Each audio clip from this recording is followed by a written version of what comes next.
ઘણા અત્યારે એમ કેતા હોય કે હારું સાંભળવા વાળા નથી. કીધું ભાઈ એવું ન હોય, હળદરની દુકાને કોઈ કેસર લેવા ન આવે. હા, બકાલા માર્કેટમાં ટ્રાફિક હોય એટલો હોની બજાર ન હોય, થોડા માણસો હોય, પણ રૂપિયા સાંજે ગણો સોની બજારે નીકળે એ બકાલા માર્કેટમાં ન નીકળે. સોનાનું વજન કરવું હોય તો કાચની પેટી રાખીને એમાં ત્રાજવા રાખીને કરવો પડે વજન. શું કામ? નહીતર માખી બેહી જાય તો ઈ 80,000 ના ભાવની જાય. ભીંડામાં ભલે ને ભમરા ગરી ગયા હોય 30 નું પોઈટકું જાતું હોય.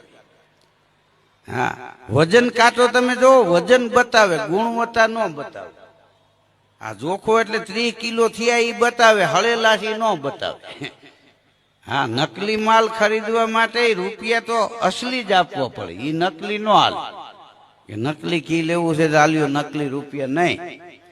હા, તમારે પાણી નાખવું હોય પણ થોડુંક સાચું દૂધ હોવું જોઈએ. હા, નકરું પાણી નો હાલ,